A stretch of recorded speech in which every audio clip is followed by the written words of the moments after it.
Shalom, saudara-saudaraku yang terkasih. Aku berdoa semoga engkau baik-baik dan sehat-sehat saja dalam segala sesuatu, sama seperti jiwamu baik-baik saja.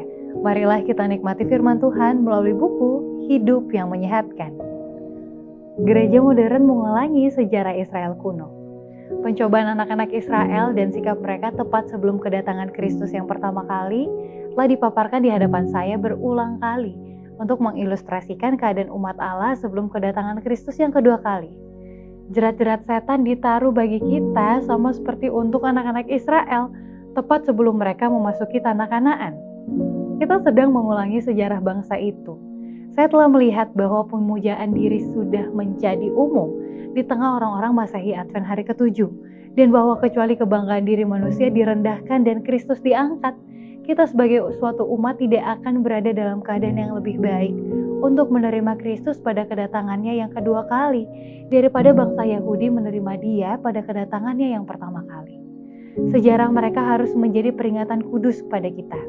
Aku memanggil langit dan bumi menjadi saksi terhadap kamu pada hari ini. Kepadamu kuperhadapkan kehidupan dan kematian, berkat dan kutuk. Pilihlah kehidupan, supaya engkau hidup baik engkau maupun keturunanmu dengan mengasihi Tuhan Allahmu, mendengarkan suaranya dan berpaut padanya. Sebab hal itu berarti hidupmu dan lanjut umurmu untuk tinggal di tanah yang dijanjikan Tuhan dengan sumpah kepada nenek moyangmu, yakni kepada Abraham, Ishak dan Yakub, untuk memberikannya kepada mereka. Nyanyian ini tidak berhubungan dengan sejarah, namun nubuatan. Meskipun itu menceritakan hal-hal ajaib tentang Allah dengan umatnya di masa lampau, itu juga memberi tanda peristiwa besar di masa mendatang. Kemenangan akhir orang setia ketika Kristus datang kali kedua dalam kuasa dan kemuliaan. Rasul Paulus dengan jelas menyatakan bahwa pengalaman bangsa Israel dalam perjalanan mereka telah dicatat demi keuntungan mereka yang hidup di dunia zaman sekarang. Mereka yang kepadanya akhir dunia akan tiba.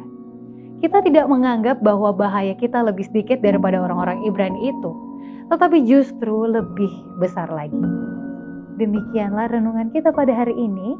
Salam dari Departemen Kesehatan Uni Indonesia Kawasan Barat.